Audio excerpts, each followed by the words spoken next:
我是娱乐圈的18线胡爱豆，被公司开除后摆摊为生，在被冷艳警察抓到开罚单时，冷艳女警的口袋里突然掉出了我10几美元的钥匙扣。身为娱乐圈查无此人的前爱豆，此刻却在街头摆摊求生，这画面尬得我脚趾抠出30一听，我狂喜以为天降火粉，一把扯下口罩摆出最帅 pose， 他却像看傻子一样平静捡起说：“小卖部买水送的，你长得挺像上面的人。”空气凝固，我飞速签下罚单，只想原地消失，却不知这钥匙扣背后藏着他默默仰望我4年的命。我是娱乐圈的18线胡爱豆，被公司开除后摆摊为生，在被冷艳警察抓到开罚单时，警察从制服口袋里掏笔，啪叽，一串钥匙随之掉到了地上。钥匙上挂着的流麻钥匙扣，在阳光下射出绚丽的反光。我定睛一看，那钥匙扣上印着的人，不就是我吗？见到钥匙扣上的10几美元头像，我惊得合不拢下巴。在我短暂的演艺生涯，收获了个位数的粉丝，业绩太差，惨遭辞退，粉丝数量太少。我一直以为是公司的水军，没想到有生之年，我还能见到我的粉丝，活的还是抓我的警察。我顿时心潮澎湃，无比激动地看着女警察。见到偶像，我以为会在她的脸上见到激动、惊讶，甚至尖叫出声。我已经做好准备迎接粉丝的喜爱。没办法，长得帅没错，长得太帅就是我的错。我吹了一下头发，朝女警察露出自恋的微笑，让掌声来得更猛烈些吧。3、2，鸦雀无声。没想到女警察只是狐疑的看了正在凹造型的我一眼，接着她若无其事地从地上捡起了钥匙扣，就要装回口袋里。这不应该啊，这不正常啊，她怎么一点反应也没有？突然我想起来，我戴了口罩，我怕自己的帅气影响到路人，所以特意戴上口罩遮掩住我的俊脸，怪不得她一点反应也没有。我一把扯下口罩，摆了一个我认为最帅的造型，抬起眼帘看她的反应。她看了我一眼，她把钥匙装进了兜里，她开始掏笔了。她拿出了一张纸，一定是想要问我要签名。太久没练习，现在签名的笔法都不够熟练了呢。我正在烦恼如何签出一个完美的签名，她把纸和笔递了过来。她开口了：“先生，请在罚单上签字。”就这，我疯狂暗示，你就没有别的想说的了吗？比如问我要个签名之类的。她歪了歪脑袋：“我要你的签名做什么？你是什么有名人吗？”看着她迷惑不解的眼神，我也疑惑了。刚刚你的钥匙上不是有我的头像吗？你不是我的粉丝吗？她重新从兜里掏出钥匙，声音语调没有一丝变化：“你说这个啊？这是在小卖部买水送的。仔细一看，你跟上面的人长得好像哦。”空气有一瞬间的凝滞。如果此刻地上有个洞，我一定会毫不犹豫地钻进去。不，你看错了，我只是一个臭摆摊的而已。我急忙接过罚单，飞速地签下了我的名字。我的尴尬癌犯了，脸上的温度高的能煮鸡蛋，人怎么能干出这么丢脸的事啊？为了避免再遇到那个警察，唤醒我尴尬的记忆，我忍痛花了5000大洋租了正规的摊位摆摊。创业为伴儿先倒欠债，透支光了花呗的额度，再赚不到钱，真的要去喝西北风了。应了那句话，怕什么来什么。我以为这样就能躲开尴尬之源，现实给我狠狠的一记耳光。No， 大 no 特 no， 幸运之神从来都不会眷顾我，从来不会。再次见到熟悉的身影出现在摊位前，我的笑容又一次僵住。看着我还活着，其实已经死了有一会儿了。例行检查一下营业执照，只要我不尴尬，尴尬的就是别人。女警察一副公事公办的样子，看起来并不记得我是谁。我舒了一口气，人生第一次认同我妈说我是大众脸的事实。感谢大众脸，我愿意当一辈子大众脸。光速掏出营业执照，递给女警察。看完执照，她刚准备离开我的摊位，她的脚步突然顿住，扭头看我：“哎，你不是上次那个钥匙扣上的人吗？”我不是，我没有。我坚决不承认那天的哈皮是我。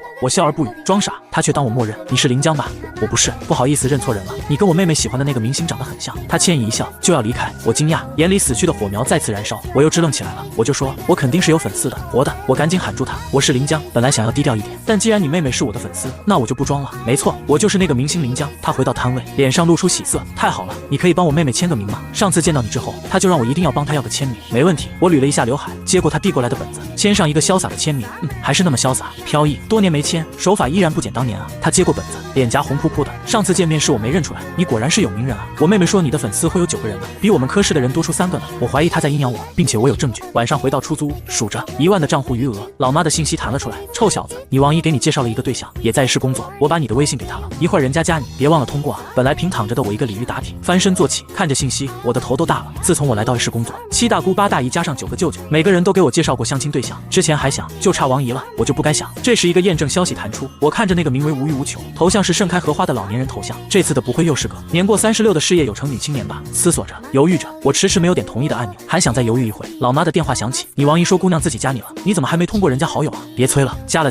说着，我的手一滑，点了同意。36就36吧，跟以前一样糊弄一下，能在亲戚面前交差就行。我点开聊天框，颇有种英勇就义的感觉。你好，很高兴认识你，我们什么时候能见一面？详细聊，早死早超生。我想尽快斩断这段孽缘，没想到对面却迟迟没有回复。聊天框上一直显示着正在输入中，我本来还捏着手机想要等着回复，等着，不知道什么时候睡着了。这一睡直到天亮，我打开手机，对面回复：“你好，周末或者节假日都可以。”这个问题至于回答这么久吗？就算是老年人，这打字速度也够逆天的。隔了2个小时，可能是见我没有回复，对面又发了一个背景都是花的晚安表情包。我欲哭无泪。王姨这次给我介绍的不会50岁吧？在崩溃。消息也是要回的，不好意思，昨晚上不小心睡着了，没及时回复。这个周六可以吗？对面的聊天框又开始显示正在输入中。这次有了经验教训，我没有等他的回复，不能因为他耽误了正事，得赶紧去摆摊还债了。相亲是小，饿死是大。等我收拾好东西，准备出发的时候，手机显示新消息提示，不出所料，是相亲对象慢吞吞的回复：好，不是，就这么一个字。至于打1小时吗？摆摊几个月，业务逐渐熟练。在这期间，我遇到过形形色色的客人，面对每个人，我都秉承着最大的耐心接待。毕竟也是干过爱豆的，在服务业，我业务能力可是杠杠的。卖同样的东西，我的生意就是比别人要好上1倍。为了学习我的服务精神，跟我一同摆摊的几个摊主，每天都会提早10分钟收摊，前来观摩学习我的服务秘诀。每当他们问起，我总是谦虚地说，我没有什么本事，只是把顾客当成上帝。是的，我的顾客就是我的上帝，我的衣食父母，不管面对多么刁钻的人，我都能笑脸相迎，让对方感受到如沐春风的服务。除了顾子浩，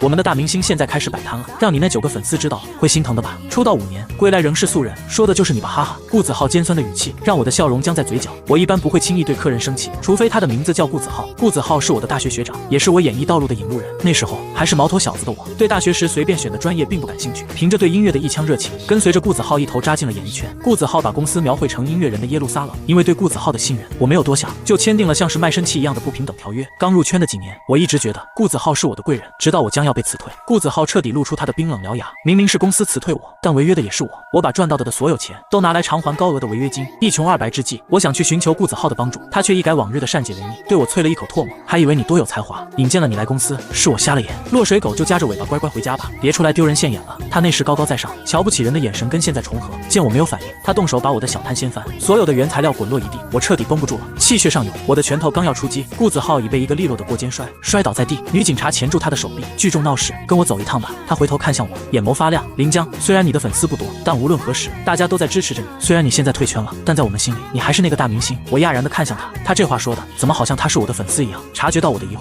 他的面色一红，吞吐道：这都是我妹妹想要告诉你的，不是我说的。原来是妹妹，差点忘了，我还有一个活的粉丝呢。我由衷地感谢道：谢谢你弟妹妹，我可爱的小粉丝。他恢复了冷淡的表情，大耳朵间却泛起红。我会转告的。回到家，百无聊赖地刷着手机，鬼使神差的，我点进了相亲对象的朋友圈主页，朋友圈仅3天可见，最新一条是1分钟前发布的，一张模糊的男生剪影，配文：你永远闪耀。再往下滑就没有了，看起来好像是个大龄追星女，不过那张图片太糊，辨认了半天，我也没看出来是谁。正聚精会神地看着，微信弹出一条新消息，打断了我。点开，是那个相亲对象，明早8点，在世纪中的蜜月雪城，不见不散。我这才反应过来，光约着见面了，具体的时间地点还没有跟他商量呢。我有选择困难症，对面直接定好时间地点，我倒是乐得轻松。我回 OK， 到时候怎么确认哪个是你呢？对面又开始显示正在输入中，不过这次没让我等太久，他像是早有准备，几乎秒回。我明天穿一件鹅黄色的裙子，长发，你呢？经他提醒，我才开始思考明天穿什么会比较有辨识度。打开衣柜，在溢水的白色 T 恤和大裤衩，开始摆摊以后，我就走精简路线了，钱能省则省。这时我瞥到角落里的一件舞台服，这是我第一次登台演出时穿的，没舍得卖掉。这身虽然是舞台服，但没有很浮夸，日常穿也蛮合适。衣服上的亮片恰到好处，有辨识度又不会太过醒目，跟第一次的舞台主题目完美的契合。敲定后不太会描述，索性拍了一张照片发过去。明天我穿这件。对面又开始正在输入中了，救命！这对于我这样的急性子来说，真是不亚于一场酷刑。在他回复之前，我忍不住一直的反复回看对话框，看短视频都有些心不在焉。终于半小时后，他回这件很适合你。他这话是什么意思？转念一想，应该是我妈把我的照片给过他吧，所以他觉得我穿这件很帅。他觉得的没错，这件衣服确实适合我。作为出道首秀的服装，公司那时候卯足了劲想要捧我，甚至花大价钱找了知名设计师，专门为我设计了这件衣服。最终的舞台效果，也是我每次回看都忍不住赞叹的程度。可惜那样的舞台再也回不去了。第二天，我如约来到蜜月雪城，穿上久违的舞台服，心里也有些莫名的雀跃，好像自己还能再次唱歌，赢得掌声雷动。本来还以为会见到一个大妈，心情有点丧。推门进去，鹅黄裙子的相亲对象在人群中十分醒目，只看窈窕纤细的背影，就感觉是个大美女。我的心里一动，没想到这次王姨还挺给力，虽然年纪大了点，但是身材没得说。我心里暗存，应该是风韵犹存的俏寡妇类型。不过美则美矣，年纪上我们还是不够相配。我默默地调整好一个笑容，心里正思考着一会儿怎么礼貌地拒绝她。她转过头来，熟悉面容让我僵在了原地。我惊讶地张大了嘴，你是白芷柔？她的脸上倒是风轻云淡，似乎早料到会是我。我更惊讶了，嘴比脑子快，你早就知道相亲对象是我了。她点点头，陆阿姨告诉了我你的名字，我就联想到了，不应该啊。虽然她妹妹是我的粉丝，可是临江只是我的艺名，我的本名，按理说她妹妹也不可能知道。她像是察觉到我的疑问，微顿一下，再次开口，你的罚单上有你的本名林墨。死去的记忆又开始攻击我了，该死的罚单！脚趾头又开始尴尬的扣地。她倒是泰然自若，侧了侧身子，示意我坐下。我硬着头皮坐到了她的对面，尴尬的空气在我们2个人之间流动。一个警察，一个摊贩，聊什么？我们2人相顾无言。这时服务员打破了我们之间的沉默，请问你们要点什么吗？我要一杯柠檬水，给这位先生一杯柠檬水。异口同声的话语让我们2人同时尬住。白芷柔卷着胸前的头发丝，是我妹妹告诉我你喜欢柠檬水的，我又没问她，她这样的回答反而显得有些多余。这时我突然想起，那天我妈跟我讲白芷柔家庭情况，人家小姑娘爸妈都是警察，还是独生女，A 市的本地人，比咱家条件件可好多了，这次你可得好好把握住。都奔3的人了，连恋爱都没谈过，说出去让人笑话。我狐疑的看向他，你不是独生女吗？白芷柔卷着头发的手指头一顿，她眼神犹疑，表妹啦，她这副样子，傻子才会信吧？我皱眉，白芷柔，有没有人告诉过你，你真的很不会说谎？白芷柔的神情肉眼可见的慌乱起来。你都知道了，我点头，我又不傻，你根本就没有表妹吧？其实你说的那个妹妹，我妈这么八卦的人，早就把白芷柔家里的族谱都打听清楚，她根本就没有表妹，是你的堂妹。好吧，我承认我就是你的粉丝。再一次的异口同声，对上白芷柔的眼神，我们的脸都红得冒烟，默契的迅速移开。等等，我听到了什么？我快速的在内心理了一下白芷柔的话，她没有表妹，有堂妹，但既不是表妹也不是堂妹，妹妹是杜撰的，妹妹就是白芷柔，白芷柔就是妹妹，妹妹是我的粉丝。根据等式互换原则，也就是说白芷柔就是我的粉丝，那她最开始为什么要装不认识我？看着白芷柔已经快要熟透的脸，我率先打破了僵局。所以说你就是我的粉丝，那你为什么要说自己有个妹妹？对面的白芷柔快要把自己缩成一个球了，我想如果地上有条缝，她应该也很想钻进去，这种感觉我懂。半晌，白芷柔小声道，因为太丢人了，觉得自己的话有歧义。白芷柔紧接着慌乱的解释道，不是说喜欢你很丢人，是作为粉丝竟然没有在第一面就认出你来，实在是太丢人了。毕竟我从来也没有想过你会去摆摊，还会在我负责的片区。我回想起第一次见面时公事公办的白芷柔，所以那一次她是真的没有认出我，后来认出我以后，怕我对她印象不好，才编造了一个妹妹。所以我的粉丝活的远在天边近在眼前，而且还是我的相亲对象，真是太巧了，彻底被拆穿。白芷柔也不装了，显露粉丝本色，所以能再给我签个名吗？白芷柔眼神亮闪闪的，跟之前贴我罚单冷淡的模样判若两人。她从包里掏出一个本子递给我，我刚要签字，白芷柔的脸又红了。这次能签真名吗？以前怎么没发现她这么爱脸红，还挺可爱的。我调侃她，当然可以，满足我可爱小粉丝的一切需求。她刚变白一点的脸颊又升起了红云，真的好可爱啊，让人忍不住想逗她。相亲变成粉丝见面会，新奇的经历让我印象深刻。白芷柔被戳破后，也是彻底暴露了本性。脱下制服的白芷柔就像一个还没长大的小女孩，天真烂漫，心怀梦想。与她一番交谈，她的赤子之心让我动容，在她的身上，我仿佛看到了过去的自己，也是这样对这个世界的一切都怀抱着最大的善意，一往无前到好似没有任何事情能将我打倒。直到现实给了我一个狠狠的大嘴巴子，不知道从什么时候开始，我的勇气、梦想，所有的一切都慢慢消失，逐渐变得圆滑、市侩，慢慢的长成了自己不喜欢的样子。我不得不承认，我喜欢这样的白芷柔。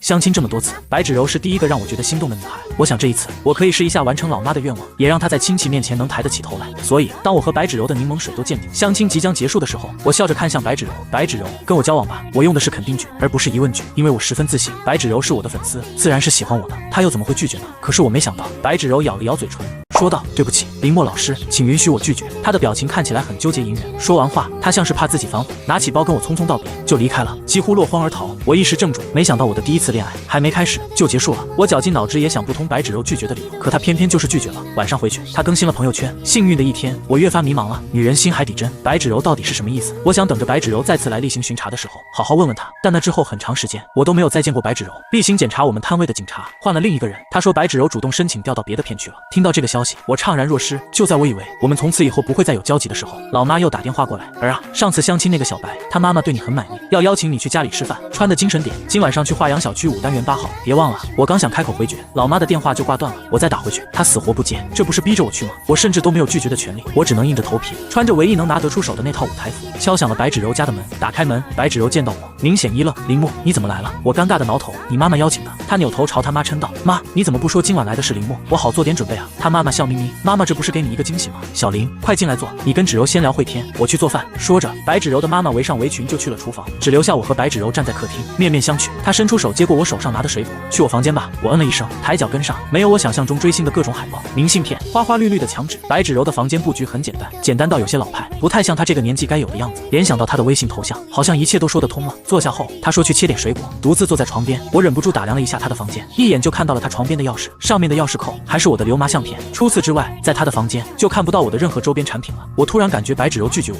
应该是因为对我没有那么喜欢吧。相亲那天表现出来的羞怯，也只是因为对娱乐圈有着一层神秘的滤镜。第一次见到电视上的人出现在面前，所导致的多巴胺分泌，是我太自作多情了。我很清楚，明星只是商品，我这个商品退市了，提供不了精神价值了。白芷柔作为顾客，完全有理由去选择其他更好的商品消费，没必要死磕等着我再上架。我自嘲的笑出声，更何况只有9个粉丝的我，可能连偶像都够不上边，能有白芷柔这样优秀的女孩子曾经喜欢过我，支持过我，我就该知足了。竟然还妄想跟她谈恋爱，让她支持我一辈子，真是可笑。我只想赶紧吃完这顿饭，离开她的家，来保住我岌岌可危的自尊心。白芷柔再次推门进来，已是换了一身装束。面对明显精心打扮了一番的白芷柔，我却失去了欣赏的兴致。或许是我太过沉默，白芷柔揪住裙子的下摆，脸颊泛红，主动问我好看吗？每次白芷柔一脸红，我就忍不住觉得她可爱。这次我想忍住，但是没忍住，还是好可爱。我轻咳一声，好看。她向我走近，离我只有不到1米的距离，太近了，这个距离已经超过了正常的社交范围。我下意识后退半步，她的声音像草莓棉花糖，林墨，一会吃吃完饭可以陪我出去散散步吗？我有话想对你说。面对白芷柔水汪汪的眼睛，拒绝的话怎么也说不出口。有什么话不能现在说吗？她咬了咬唇，刚要开口，楼下传来白芷柔妈妈喊我们吃饭的声音。我叹口气，先吃饭吧。白芷柔妈妈做的饭很好吃，但显然醉翁之意不在酒。饭桌上，她一直有意无意的探听我家里的消息，想要撮合我和白芷柔。我家里3代都被她打听得一清二楚，热情的让我怀疑她是不是想上我家族谱。一顿饭吃得十分尴尬，直到饭后，白芷柔拉着我去散步，我才松了一口气。我等着白芷柔开口，她又成了哑巴，我只得主动发问：白芷柔，你到底想说什么？她却扯开了话题。你知道我为什么会成为你的粉丝吗？没等我回答，她自问自答了起来。我一直都想成为一名画家，但是爸妈他们却只允许我走一条既定的道路，所以我只能把梦想忘记，做了爸妈都满意的稳定工作。工作后，我一直都在后悔我的选择，但是我又缺乏追梦的勇气，只是一昧的在心里难受，却始终没能踏出改变的那一步。直到我听到了你的歌，一直走在前面的他转过身来，发丝在月色下飞扬。铃木，你还记得迷茫的猫这个 ID 吗？我的眼睛一下子睁大，原来我当然记得，在我上大学还没签娱乐公司的时候，曾经在网络上做过音乐直播。那时候设备很差，但我却一直没放弃，坚持的唱着。我对粉丝说，我迟早会成为大明星的。迷茫的猫就是我直播间唯一的粉丝，他每晚都准时来听我的歌，听我那些青涩的发言，但一直很安静，除了偶尔打赏的礼物，从不在评论区留言，也不会发弹幕互动，只是安静的听着我的歌。就这样听了4年，音乐沟通着我们的灵魂，直到我大学毕业的那一天，他发了一条弹幕：临江，我想像你一样追逐自己的梦想。我笑着回复他：有梦就去追，永远来得及。那天我弹了自己的原创曲《逐风》，就算梦想是难以捕捉的清风，我们也要逐风而去。那之后我签了公司，再也没有直播过，也没有再见过那个 ID。白芷柔笑着说，那时我听了你的话，开始自学画画，后来证明我并没有这个天分，难以靠绘画谋生，所以我还是听从爸妈的话，考了编制，绘画成为了我的业余爱好。但我不会放弃的，等我攒够钱，我还是会辞掉工作，追逐梦想。他看向我，铃木，我的勇气都是来源于你。我愣住了，我没想到白芷柔就是那个陪我度过了大学每个夜晚的网友。白芷柔说，我是她的勇气来源，但她不知道，她也是我的精神支撑。如果没有她，或许我早就放弃直播，放弃音乐了，更不可能进娱乐公司了。虽然我也确实是没有什么音乐天分，但至少我曾经站到过那么大的舞台上，也出过单曲，有过9个粉丝，这些对我来说就够了。而能拥有这些，也是多亏了白芷柔。完了，好像更喜欢白芷柔了，但是白芷柔不喜欢我，我心里的悲伤逆流成河。这时，白芷柔不知道什么时候从我的前方走到了我的身旁，跟我并肩。铃木，我还有一件事想告诉你。我垂眸，能看到她泛红的耳朵尖。上次的事，我后悔了。我一直以来都把你当作偶像看待，从来没想过可以跟你有近距离的接触，更没想过会有跟你谈恋爱的可能。一直以来，我都仰望着你，我觉得我配不上你，所以才拒绝了你。我知道现在再反悔，可能已经来不及了，但我还是想试一下。他抬头，我撞进他如水的眸子，瞬间溺了进去。铃木，我想做你的女朋友，可以吗？白芷柔太狡猾了，她这副样子，我怎么可能会拒绝？说话间，她的身体不知道什么时候离我越来越近，差一点就要贴上来。随着她的话语，我的心跳也跳得越来越快，从地狱到天堂，不过如此。大脑一片空白，脸也涨得通红，几乎是下意识地点了点头，心里话脱口而出：我也喜欢你。白芷柔点头的瞬间，我还没有反应过来，她已经欣喜地抱了上来，柔软的触感让我像踩在棉花上，大脑晕乎乎的。我真的不是在做梦吗？我跟白芷柔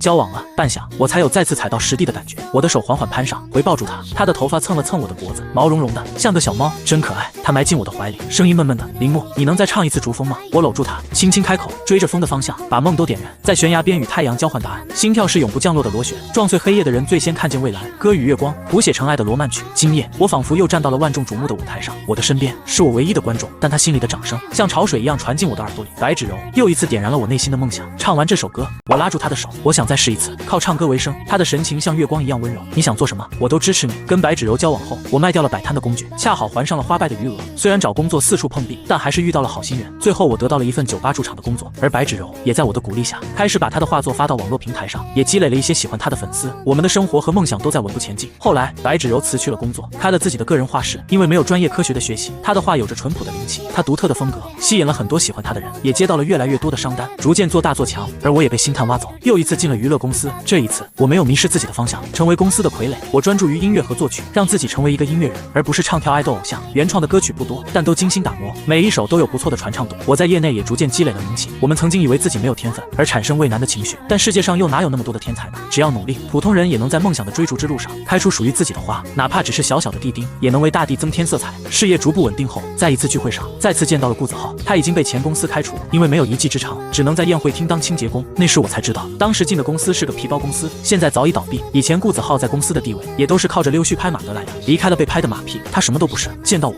他早已没有了以前的嚣张气焰，反而想要上前跟我攀关系，求我再给他一个工作机会。他谄媚的笑，就像以前对老板一样，但他似乎忘了，我从从来都不是钱老板，也忘了他以前是怎么对我的，但我可永远都忘不了。面对他乞求的面孔，我冷冷地瞥他一眼，落水狗就夹着尾巴乖乖回家吧，别出来丢人现眼了。他说的话，我原封不动地还给他。顾子浩恼羞成怒，他把手中的正在擦拭的玻璃杯摔到我的脚边，玻璃炸开，我的牛皮鞋多了一个划口。一旁的酒店经理见状，上前给了他2个巴掌。他揪住顾子浩的耳朵，恶狠狠道：“快给客人道歉！”我慢条斯理：“经理，你的员工弄坏了我价值20W 的牛皮鞋，你说该怎么赔？”经理疯狂道歉，转身辞退了顾子浩。人总得为自己的行为付出一定的代价。我端上高脚酒杯，挽住我的妻子的胳膊，踏步离去。忘了说了，我跟白芷柔已经结婚了，她还怀上了我们爱情的结晶。抚摸着她的小腹，我们相视一笑，共同期盼着新生命的诞生。全文完。